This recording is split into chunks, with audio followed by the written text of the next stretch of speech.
डॉक्टरची गरज आहे, इंजिनियरची गरज आहे, पण समाजाला न्याय द्यायचे 3 क्षेत्र आहे. पहा न्याय कसा देता येते. डॉक्टर बाबासाहेब आंबेडकर कॅम्ब्रिजवरून लॉची डिग्री करून आले होते. कॅम्ब्रिजवरून लॉची डिग्री करून आल्यावर मुंबईत आले. मुंबईत आल्याच्या नंतर आता डॉक्टर बाबासाहेब आंबेडकर प्रचंड विद्वान माणूस, ते तिथून आल्याच्या नंतर हे इंग्रज चोट्टे द्यायले म्हणते, you are a best lawyer in India, तुम्ही भारतातले सगळ्यात मोठे वकील आहात. आता तुम्ही एक काम करा, तुम्ही वकिली नका करू, आम्ही तुम्हाला मुंबईच्या हायकोर्टात न्यायाधीश बनवतो. मस्त न्यायाधीशाची नोकरी करा आणि नोकरी केल्याच्या नंतर तुम्हाला राहाले बंगला देतो, गाडी देतो, शाही थाटात राहा. पहा समाजासाठी कसं कार्य करावं लागते. डॉक्टर बाबासाहेब आंबेडकर त्या इंग्रजाईले का उत्तर देते माहित आहे. डॉक्टर बाबासाहेब आंबेडकर म्हणते, माझा समाज 5000 वर्षापासून खितपत पडला आहे, त्या समाजाला माणूस म्हणून जगण्याचा अधिकार नाही. मी जर तुमची लाचारी पत्कारली तर मी माझ्या समाजाला न्याय देऊ शकणार नाही. जोपर्यंत मी माझ्या समाजाला माणूस म्हणून जगण्याचा अधिकार देणार नाही तोपर्यंत मी तुमची लाचारी पत्कारणार नाही. मग डॉक्टर बाबासाहेब आंबेडकरांना प्रपंच चालवायचा होता. ठीक आहे, प्रपंच चालवायचा होता, पत्नी होती, मुलं होते, कसं चालवायचं. तर मुंबईला सिडनीहॅम कॉलेजमध्ये नोकरी केली प्राध्यापकपणाची आणि त्याच मुंबईच्या हायकोर्टात नोकरी केली, प्रपंच चालवला. याच्यासारख्या बायका टाकल्या नाही. त्याच्यामुळे समाजकारण राजकारण करायसाठी बायको टाकलीच पाहिजे असं गरजेचं नाही आहे. ठीक आहे, बाकी तुम्ही समजू शकता. मग माझं एवढंच म्हणणं आहे का डॉक्टर बाबासाहेब आंबेडकर एवढा दूरदृष्टीचा विचार करते का माझ्या समाजाला माणूस म्हणून जगण्याचा अधिकार नाही. आज तुम्हाला अधिकार भेटला, मग आता अधिकार भेटला. डॉक्टर बाबासाहेब आंबेडकर काय म्हणते माहित आहे, शिका, संघटित व्हा, संघर्ष करा. आणि आपलं काम कसं आहे, भीम के लगते जिगर, आधे इधर आधे उधर. का संघटित, मग हे संघटनाची ताकद आहे ना, हे संघटनाची ताकद आहे. हा वामनराव कर्डक सांगून गेले ना. मग आपण असं विभागलेलो आहे, आपण एक संघ राहिलो पाहिजे. पण मी तुम्हाला सांगतो का डॉक्टर बाबासाहेब आंबेडकरांबद्दल मला अनेक लोक फोन करतात, एससी समाजाचे लोक फोन करतात, सर तुम्ही कुणबी आहे जी, कुणबी असून एवढे डॉक्टर बाबासाहेब आंबेडकरांचे विचार प्रखरपणे कसे मांडता. फार कमी कुणबी लोक किंवा ओबीसी समाजातले लोक डॉक्टर बाबासाहेब आंबेडकर समजून सांगतात, तुम्ही कसे सांगता. मी म्हटलं मला डॉक्टर बाबासाहेब आंबेडकर समजले. मी घरी संविधान कपाटात आणून ठेवलं नाही, मी संविधान वाचलं आणि त्याचे अधिकार मला समजले, म्हणून मी बोलतो, म्हणून मी माझ्या अधिकारावर भांडतो. पोलीस स्टेशनला माझी एवढी फाईल तयार झाली आहे, एवढा विद्रोही माणूस आहे, काही दिवसांनी मला तडीपार करण. पण हे पोलीसवाले लोक बी माझे सोबती आहे, कारण माया अकॅडमीतून दरवर्षी 200 पोट्टे पोलीसमध्ये लागते. माया विरोधात केस दाखल होत असन, मायावर आयबीचा वॉच असन, मायावर एसआयडीचा वॉच असन, तर मला पहिले फोन येते, सर तुमचा फोन ट्रॅकिंगवर लावलाय, तुम्ही कुठं आहे. म्हणजे एवढे पोट्टे, म्हणजे आपले लोक तिथं बी असले पाहिजे. जसं छत्रपती शिवाजी महाराजांनी हेर पेरले होते, प्रवीण भाऊ बी तेच काम करते. आपले लोक व्यवस्थेत असले पाहिजे.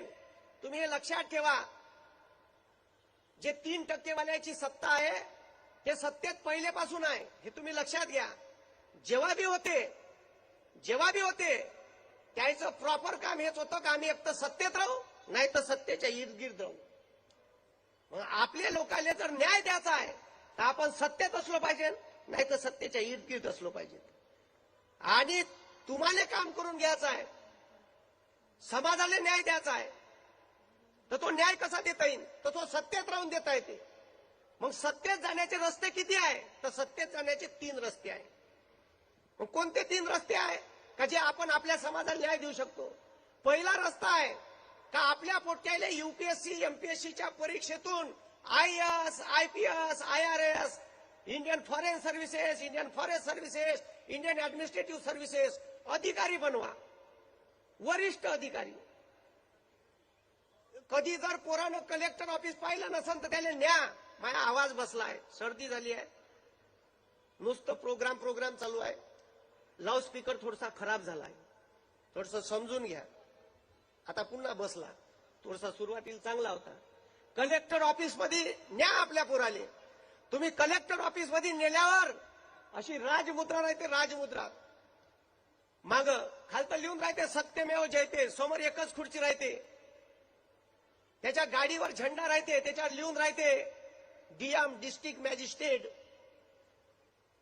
त्याच्या समोर टेबल, 50 खुर्च्या, दरवाजा उघडाले एक माणूस, बॅग वागवाले एक माणूस.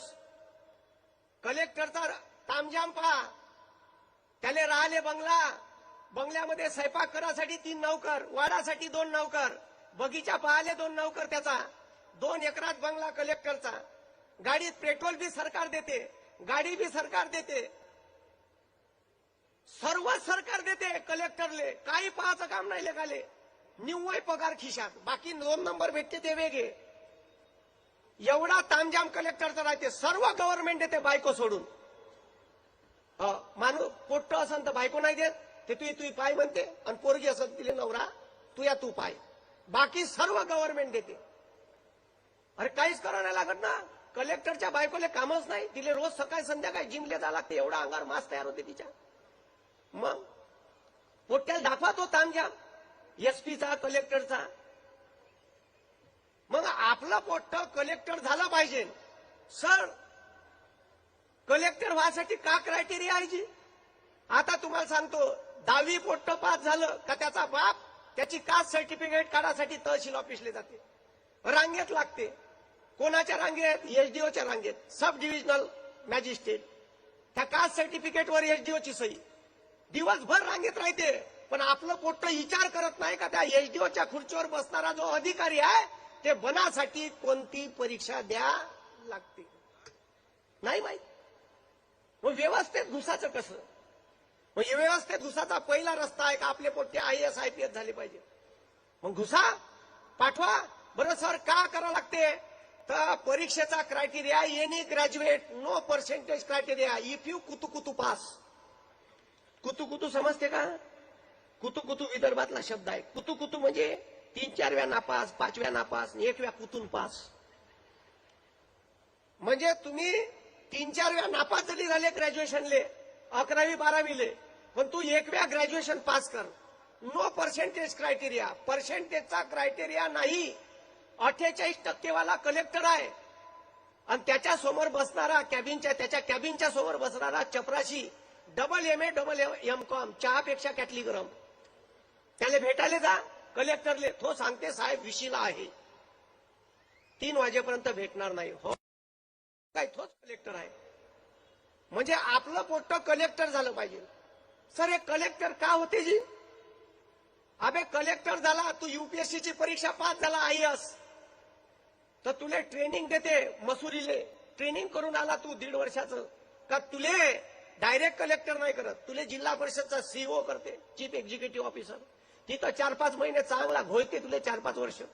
तिथून तुले घोयला का तुले मग करते डिस्ट्रिक्ट कलेक्टर. कलेक्टर त्याच्या 8 वर्ष घासले कलेक्टरवर का त्याला 4-5 जिल्ह्याचा हेड करते, त्याला म्हणते डिव्हिजनल कमिशनर. 5 जिल्ह्याचा हेड राहते तो, सगळे त्याच्या हातात पॉवर राहते. आपल्या हाताच्या पोट्यात पॉवर राहील. डिस्ट्रिक्ट मॅजिस्ट्रेट आहे, सगळे जमिनीचे व्यवहार सब कलेक्टरच्या सहीनं होते. एखादा प्लॅन्ट आला, कोणती रेवणीची जमीन द्यायची का नाही द्यायची, आदिवासीच्या जमिना इकाच्या का नाही इकाच्या, कोणाले पॉवर? कलेक्टरले पॉवर आहे. दुसरा अधिकारी आहे UPSCतून होते, कोण? IPS. हे आता तुम्ही पाहता ना, CBIची धाड, की धाड. CBIचा प्रमुख व्हायचा असेल ना CBI, तर IPS व्हा. IPS प्रमोशन तिथं जाता येते. रिझर्व्ह बँकेचा गव्हर्नर व्हायचा असेल, नोटीवर सही पाहिजे असेल, तर नोटीवर सही पाहिजे असेल तर IAS व्हा. प्रमोशन तिथं जाता येते. थोडस सरकारले चुपकाय करा लागते. बरोबर करते तुम्हाला. मग त्यानं का होईन सर? आपलं पोट्ट 5 जिल्ह्याचं हेड होईल. तिथं राहिलं काही दिवस का त्याले राज्य सरकार एखाद्या डिपार्टमेंटमध्ये सेक्रेटरी करते, सचिव, प्रधान सचिव. जर पोट्ट सामाजिक न्याय विभागाचं सेक्रेटरी झालं आणि ते जर SC असलं, ते जर OBCचं असलं, चळवळीतलं असलं, म्हणजे OBCतलं असल्यावर चळवळीतलं लिहिणं गरजेचं आहे.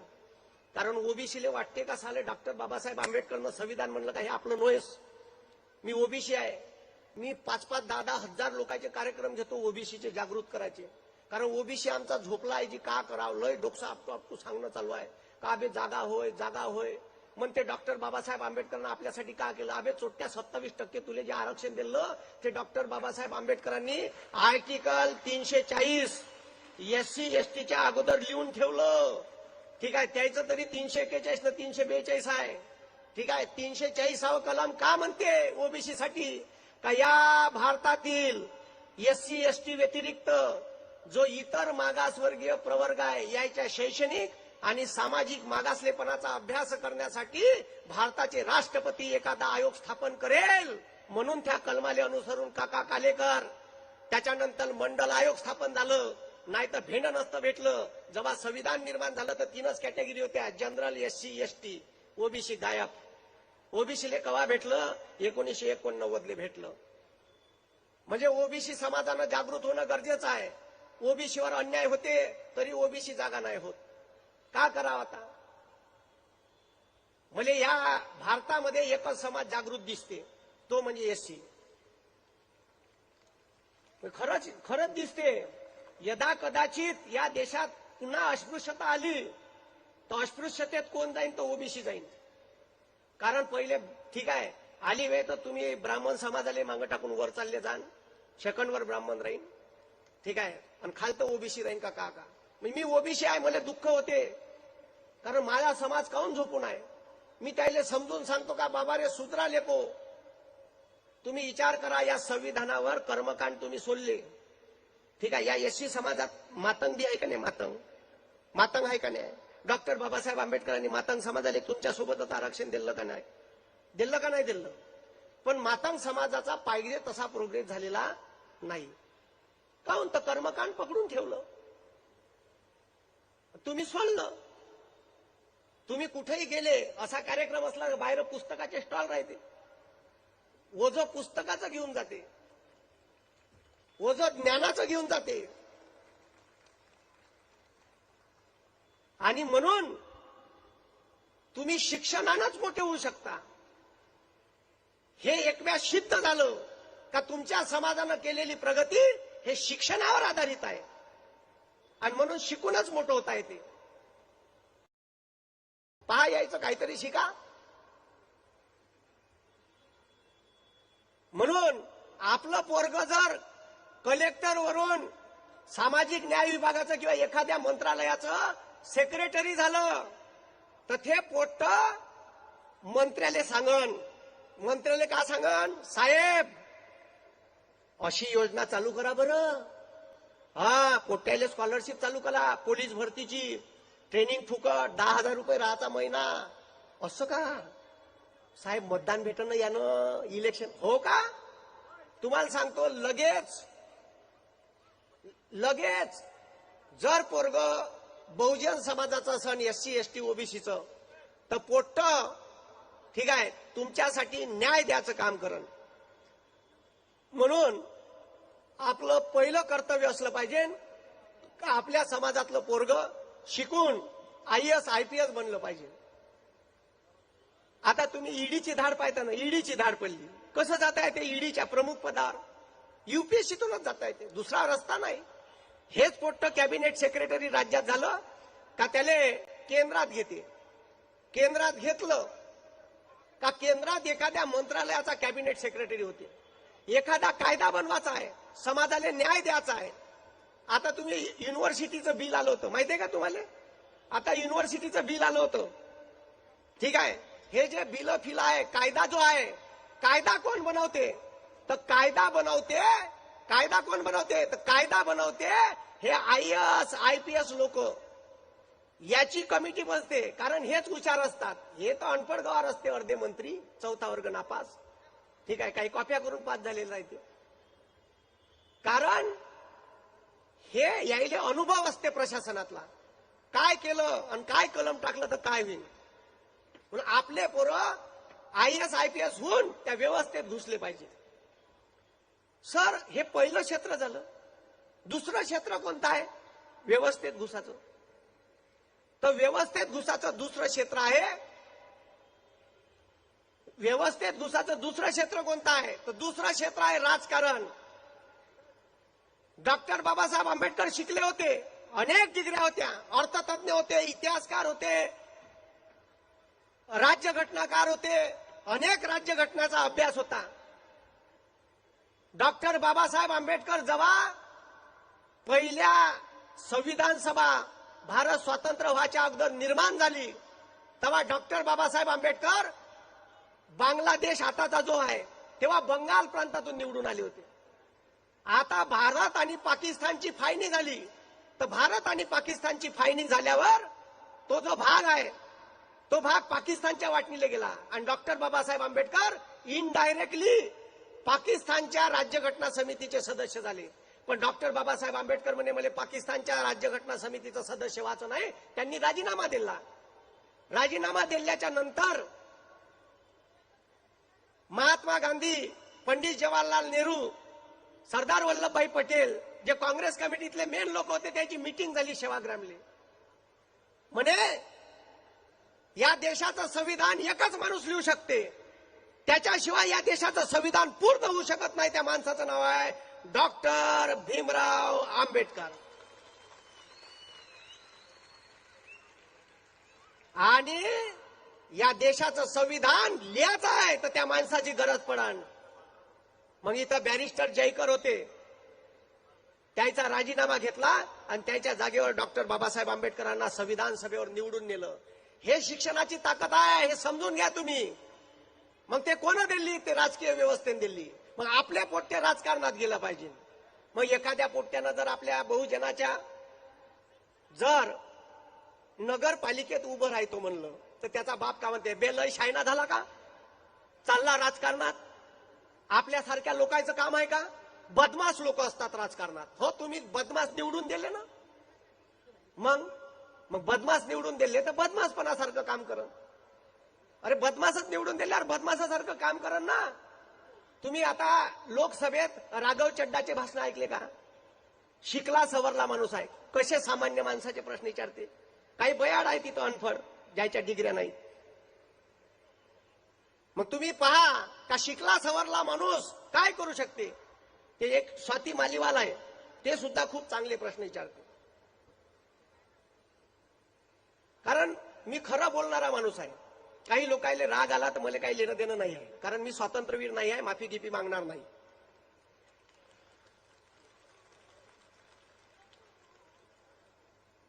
आणि सत्यता समाजापर्यंत गेली पाहिजे, वास्तव समाजापर्यंत गेलं पाहिजे, हे गरजेचं आहे.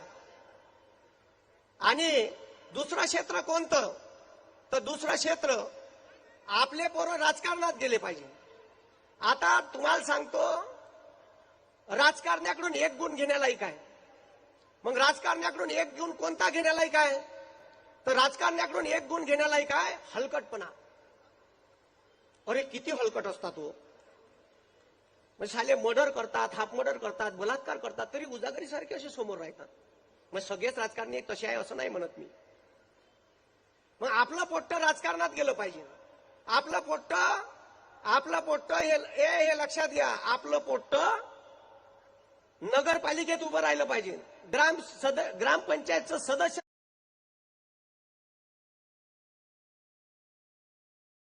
झालं पाहिजे, सरपंच झालं पाहिजे, जिल्हा परिषदचं मेंबर झालं पाहिजे, जिल्हा परिषदचं अध्यक्ष झालं पाहिजे, नगरपालिकेचं अध्यक्ष झालं पाहिजे, महापौर झालं पाहिजे, तिथून आमदार झालं पाहिजे.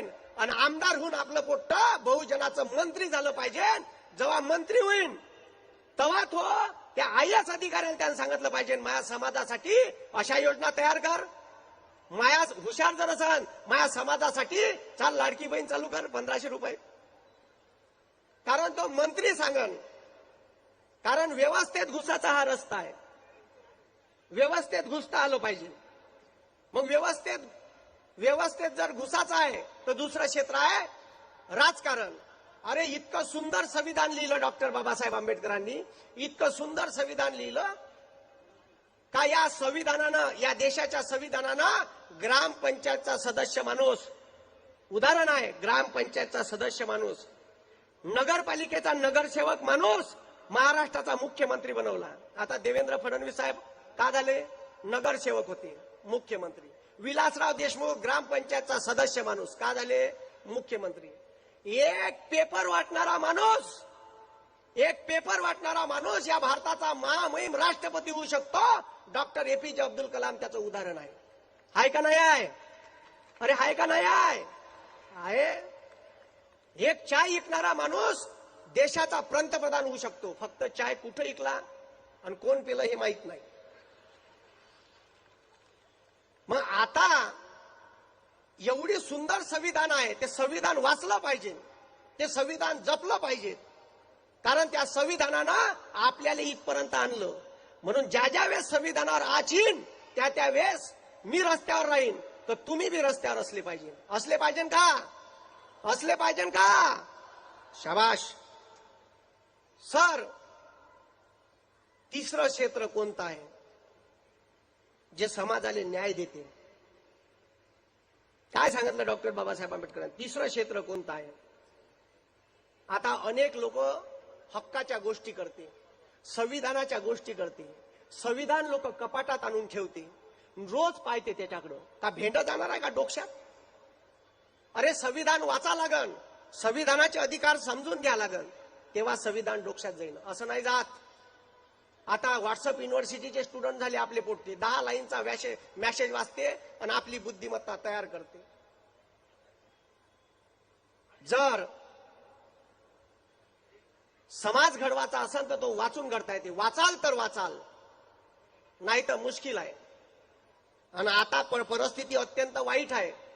आपल्या समाजाला न्याय भेटला पाहिजे असं मला तरी वाटते. म्हणून तिसरं क्षेत्र कोणतं आहे सर? तर तिसरं क्षेत्र आहे आपले पोट्टे ज्युडिशियरीत घुसले पाहिजे. आता तुम्ही पाहिलं असन शिवसेना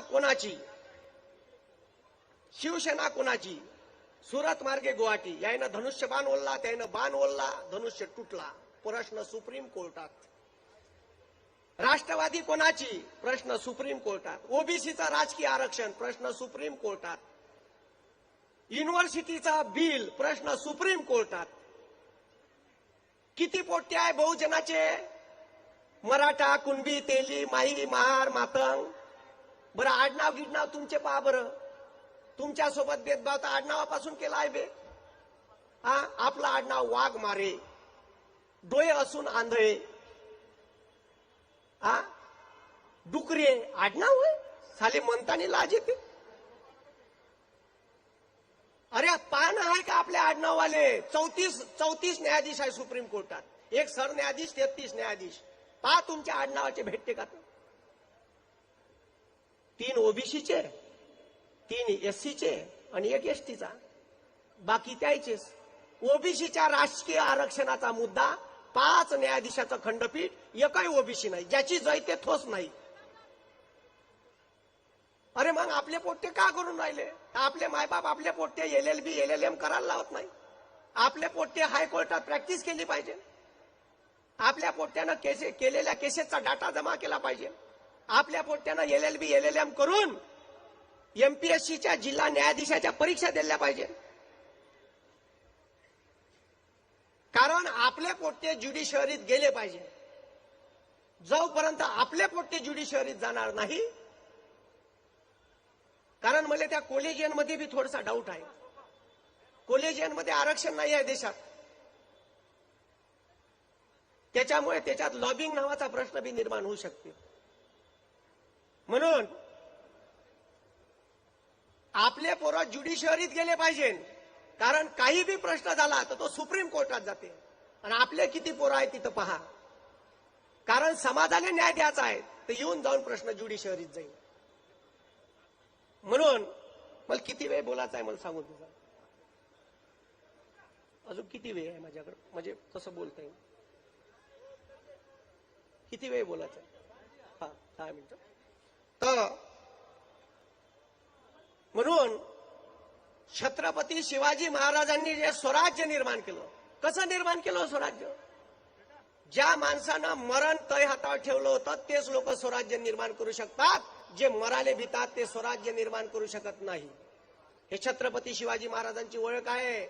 वयाच्या 13व्या वर्षी पहिला किल्ला जेव्हा हस्तगत करते, राजमाता जिजाऊंनी काय पेरलं असं एवढं डोक्यात का शिवबा तुला स्वराज्य निर्माण करायचं आहे. 12 बलुतेदार 18 पगड जातीचं हे स्वराज्य होतं आणि ते स्वराज्य प्रत्यक्षात उतरवण्याचं काम डॉक्टर भीमराव आंबेडकर यांनी संविधानातून केलं. म्हणून या देशात आता आम्हाला न्याय हक्क आहे. खुर्चीले खुर्ची लावून बसू शकतो, नाही तर मंदिरात जायचा प्रवेश नव्हता. त्याची बी चळवळ राबवली. 14 तयाचा सत्याग्रह केला. ठीक आहे, मंदिर खुले केले. समजलं का? हे कोण केले? आणि त्या काळात केले ज्यावेळेस किती मोठी अस्पृश्यता होती. तुम्ही विचार करा. अरे जेव्हा महापरिनिर्वाण झालं ना डॉक्टर बाबासाहेब आंबेडकरांचं, दिल्लीहून इथं जेव्हा आणलं आणि अंतिम संस्कार झाला तर उभं राहायला जागा नव्हती. आणि दुसऱ्या दिवशी जेव्हा त्यांची अस्थी जमा करायची होती, तो तुम्हाला सांगतो लोक तुटून पडले. अस्थीवर तुटून पडले. का केलं असं त्या माणसानं? तुटून पडले. कायच्यासाठी तुटून पडले? गरम कोलते होते, गरम आग होती त्याच्यात. तय हात जळला तरी पर्वा नाही केली. पोलीस आले, लाठीचार्ज करा लागला, लाठीचार्ज. लोक तुटून पडले. का ही मस्तक आमच्या पोरायच्या कपायाला लागली पाहिजे. ही राख, ही अस्थी मी माझ्या घरी नेली पाहिजे, माझ्या घरी असली पाहिजे. एवढं तुमच्यासाठी केलं या जगाच्या इतिहासात. एवढं पुण्य. आणि तुम्हाला सांगतो जगातलं सर्वात मोठं धर्मांतर रक्ताचा एकही थेंब न सांडवता ज्या माणसानं केलं, त्या माणसाचं नाव आहे डॉक्टर भीमराव आंबेडकर. जगात एवढं धर्मांतर बिना रक्तानं, कारण बुद्ध डोक्यात होता.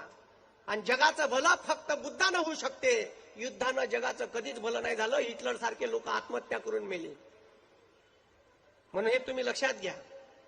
म्हणून मी 2-4 उदाहरणं सांगतो आणि संपवतो.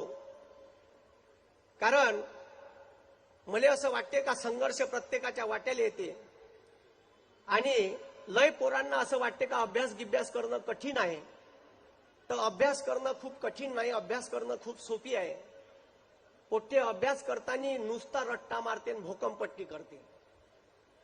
आणि जर कलेक्टरची परीक्षा द्या लागली तर अभ्यास समजून घ्या लागते. आता माझ्याकडे PSIचे वगैरे पोरं आहे. एवढं लक्षात ठेवा का आपलं कर्तव्य केवळ स्वतःसाठी नाही आहे. मी MPSCच्या परीक्षा 8 वेळा नापास झालो. किती वेळा? 8 वेळा. 8 वेळा नापास झालो. 4 वेळा PSIची prelims pass, mains, physical, interview दिला. माझ्या साला लिस्टीत नावच नाहीये. 1 वेळा 2 वेळा RFO ranger forest officer mains दिली, माझे नावच नाही. 2 वेळा टॅक्स असिस्टंटची परीक्षा दिली, माझे नावच नाही. साला म्हणलं असं कसं होऊन राहिलं. बरं मी BSc लगातार 4 वेळा नापास आहे. अरे नापास व्हायची लिमिट असते. समर विंटर. अरे एवढे वेळा नापास होत. एखादा माणूस जर एवढ्या वेळा नापास झाला असता त्यानं आत्महत्या केली असती. पण मी दुसऱ्याला करायला लावणार आहे. मी आत्महत्या नाही केली. मी 12 वेळा नापास झालो. मला सांगून कावशा लागते. कारण इथं अनेक पोरं असे असन का जे हुशार नसन. मी 12 वेळा नापास झालेला माणूस अख्ख्या महाराष्ट्राला ज्ञान पाचतो, अख्ख्या महाराष्ट्राला नॉलेज देतो. हे नॉलेज मला अभ्यासातून भेटलं. मी पुस्तकं वाचले म्हणून मी इथं उभा आहे. हे लक्षात घ्या तुम्ही. आणि मग मी ज्या गावात शिकलो त्या गावात इंग्लिशची शाळा बी नाही, मराठीची शाळा आहे, फुल मराठी. माया गावात 10व्या वर्गात माया वरून 2रा नंबर आला. नेहमीच मागून 3रा 4था याचा माया. पहिला नंबर, 2रा नंबर आला. माया गावात विशाल वाघ नावाच्या पोराचा पहिला नंबर आला. त्याला 69% होते. 69 होते. 69% त्याच्या आई वडिलांनी त्याला सायन्स दिलं. माया मायबापानं मला नाही विचारलं तुले का पाहिजे. माया मायबापानं मास्तरली विचारलं शाळेच्या म्हणे याने का द्यायचं? अरे म्हणे हा हुशार आहे, याला सायन्स द्या. आता सायन्स दिलं फुल इंग्लिश. आता फुल इंग्लिश सायन्स दिल्यावर आता माया आणि तिचा 36 चाकडा. आता तिचा म्हणजे माझी गर्लफ्रेंड नाही, इंग्लिश. साली इंग्लिश अशी बयाड भाषा आहे. साले लिहिते एक, वाचते एक. लिहिते सायकॉलॉजी म्हणजे लिहिते फायकॉलॉजी, वाचते सायकॉलॉजी. अशीच भाषा आहे ना जी. आता माया मास्तरनं सांगितलं नित्या डीए म्हणजे ड होते म्हणे. मी म्हणलं ठीक आहे गुरुजी, डीए म्हणजे ड, तर मी एज्युकेशनला एड्युकेशन वाचू. माया मास्तरनं सांगितलं नित्या सीएचए म्हणजे च होते म्हणे. बरं गुरुजी म्हणलं, मग मी 12वी सायन्सला गेल्यावर केमिस्ट्रीला चेमिस्ट्री वाचू. आता याच्यात माया प्रॉब्लेम आहे का? नाही, it is a problem of English. याच्यात माया काही प्रॉब्लेम नव्हता. मग अशा कंडिशन मधून मी गेलेलो आहे. म्हणजे पुरी गेलेली केस होतो मी, ते मी जाग्यावर आणली. माझ्या मायबापाचा विश्वासच नव्हता मी एवढा फेमस गिमस होईल. आणि तसाही मायबापाचा विश्वास जास्त पोट्यावर राहत नाही, त्याला माहित आहे हे काळ निवाड पाडणार आहे. म्हणून मला जेव्हा सायन्सला टाकलं तर मास्तर 7व्या लाईनीवर राह, मी 2ऱ्या लाईनीवर राह. त्याच्यातले काही शब्द गायब राहे. साले एवढे खतरनाक शब्द होते सायन्स मध्ये. Fusion, fission, concentration. साले हे शब्द लिहिताना हे शनचं जे स्पेलिंग आहे ना इंग्लिश मध्ये, TION म्हणजे शन, SION म्हणजे शन, डबल SION म्हणजे शन. आणि हे शब्द आले का मला विचारे नित्या का TION लिहायचं, का डबल SION लिहायचं, का SION लिहायचं?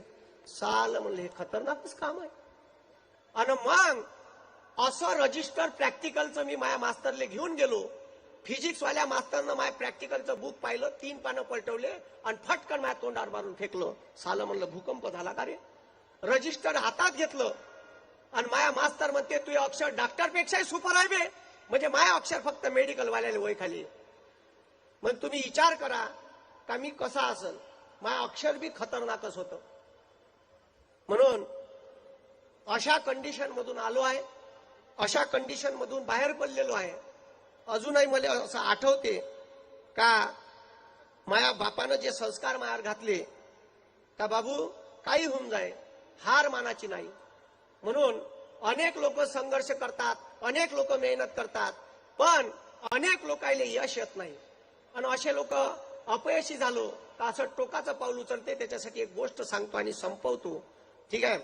एक जॉन नावाचा माणूस होता इंग्लंडमध्ये. आणि 1912ची गोष्ट आहे, खरी गोष्ट सांगून राहिलो तुम्हाला. एक जॉन नावाचा माणूस होता आणि तो जॉन नावाचा जो माणूस आहे तो गरीब शेतकरी होता. त्यानं आयुष्याची पूर्ण कमाई टायटॅनिक जहाज तेव्हा नुकतंच लॉन्च झालं होतं. आणि ते टायटॅनिक जहाजाच्या खालतं टॅगलाईन लिहिली का जगात कधीही न डुबणारं जहाज. जगातलं सगळ्यात मोठं प्रवासी जहाज बनवलं. 10-15 मजले होते. स्विमिंग पूल होता, टेबल टेनिसचा कोर्ट होता, फुटबॉलचं ग्राउंड होतं, सब सुविधा होत्या. त्यानं काय केलं त्या पठ्ठ्यानं काय केलं, त्यानं 7 तिकिटा, 5 लेकरं होते, एकच बायको होती, त्याला 7 तिकिटा विकत घेतल्या. महागाच्या तिकिटा होत्या. अख्ख्या आयुष्याची कमाई लावली. मग तिकिटा विकत घेतल्याच्या नंतर त्यानं काय केलं तर त्या तिकिटा विकत घेतल्याच्या नंतर आता 10 एप्रिल 1912 ते जहाज इंग्लंडवरून अमेरिकेसाठी अटलांटिक महासागरातून जाणार होतं. 7 तारखेला त्याच्या पोट्याले त्यानं पोसलेलं कुत्र त्याच्या लहान पोट्याले डसलं. ते पोट्ट होतं 3 वर्षाचं. त्याच्या पोट्याले कुत्र डसल्यावर त्या पोट्याले येते ताप. त्याची बायको म्हणते ह्या पोट्याले कुत्र डसलं. हे कुत्र तुम्ही पोसलं. हे कुत्र डसलं पोट्याला ताप आला. परवा जहाजात जायचं आहे. त्या जहाजात सुविधा आहे का नाही माहित नाही. पोट्ट जर जहाजात मेलं तर करायचं का? त्याले वाटलं सालं हे काही खरं नाही. जर उद्या पोट्ट मेलं आणि कमी जास्त झालं तर बायको आपली नड्डी पिचकल्याशिवाय ठेवणार नाही. आता करायचं का? तुम्हाला सांगतो लय विचार करते. तो म्हणते, बायको म्हणते मी येत नाही.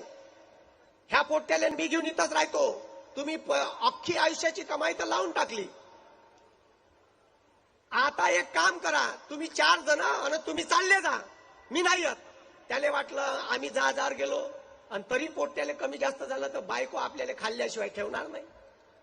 हो, ऐन 9 तारखेला डिसिजन घेते का जहाजात जायचं नाही, कॅन्सल.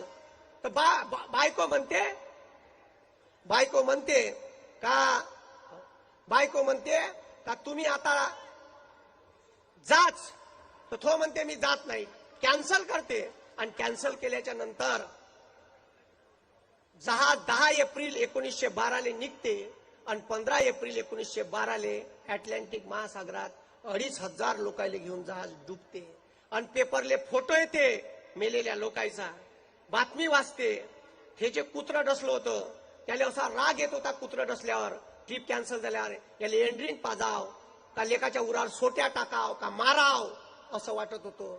पण जेव्हा बातमी पाहते तेव्हा तो कुत्र्याला जवळ घेते, मा बरं झालं तू डसला, नाहीतर ह्या फोटोमध्ये आमचाही फोटो असता आणि आम्ही मेलो असतो. म्हणून हे लक्षात ठेवा, प्रत्येकाच्या वाट्याले संघर्ष आहे. अपयश आलं तर खचून जाऊ नका, आयुष्याच्या अनेक वाटा समोर आहे. ठीक आहे, हे नाही ते क्षेत्र. म्हणून मी एवढंच विनंती करीन का ठीक आहे, जित्ता बडा संघर्ष होगा उतनी शानदार जीत होंगी. ठीक आहे, एक डाव जोरदार नारा द्या. ठीक आहे, माझ्या मागून द्या. बोला छत्रपती शिवाजी महाराज की. जोरदार हातावरत करून बोला छत्रपती शिवाजी महाराज की. बोला छत्रपती शिवाजी महाराज की. डॉक्टर बाबासाहेब आंबेडकरांचा, डॉक्टर बाबासाहेब आंबेडकरांचा. भारत माता की, भारत माता की. भारतीय संविधानाचा, भारतीय संविधानाचा. धन्यवाद. जय हिंद, जय महाराष्ट्र.